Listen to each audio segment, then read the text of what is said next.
ভালো দেখেছি। এবার সবচেয়ে ভালো লেগেছে যে অনেক ফরেনারের অংশগ্রহণ। এসে অনেক ভালো লাগছে। উৎসবমুখর পরিবেশ, সবার উচ্ছল অংশগ্রহণ। সব মিলে খুবই ভালো লাগছে। সবাই প্রাণবন্তভাবে অংশগ্রহণ করেছে এবার পহেলা বৈশাখে। পহেলা বৈশাখ আমাদের বাঙালিদের বছরের প্রথম দিন। আমাদের বছর শুরু হয় বৈশাখ দিয়ে। সেটাই আর কি, নতুনভাবে সব কিছু আমরা যেভাবে নতুন বছর নিউ ইয়ার করি, সেইভাবে আমাদের বাঙালিদের জন্য এটাই আমাদের শুরু। আমরা সব শুভ সূচনা করে এই দিনটা শুরু করতে চাই। ওভারঅল ভালো দেখেছি। এবার সবচেয়ে ভালো লেগেছে যে অনেক ফরেনারের অংশগ্রহণ। গতবারের এবার অংশগ্রহণ অনেক বেশি।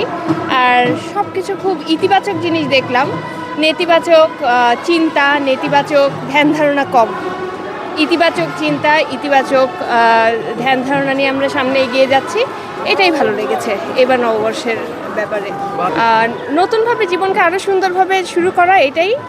আমরা তো প্রত্যেকদিন নতুন নতুনভাবে বাঁচি। বাচ্চাটাকে আরও সুন্দর করে তোলা, এটাই নতুন দিনের আমাদের সবার শপথ হওয়া উচিত, সবার পরিকল্পনা হওয়া উচিত। এটা আসলে যার যার ব্যক্তিগত ব্যাপার। আমি আসলে ওইভাবে দেখি না, কারণ এইটা আমার মনে হয় এখানে খারাপের তো কোনো কিছু দেখি না। এটা আমরা প্রাণবন্তভাবে আমাদের কৃষ্টি কালচার, আমাদের সংস্কৃতিকে তুলে ধরছি। এটা যারা নেতিবাচক চিন্তা করেন তাদের আমার মনে হয় হীনমন্যতা, আমার কাছে এটাই মনে হয়। নিরাপত্তা এবার অনেক ভালো। নিরাপত্তা বেষ্টনী, পুলিশদেরও অংশগ্রহণ, আনসার যারা যারা আছেন নিরাপত্তা কর্মীরা, মানে সব কিছু অনেক সুন্দর দেখেছি। ভালো লাগলো। পহেলা বৈশাখ আসলে সুন্দরভাবে হচ্ছে।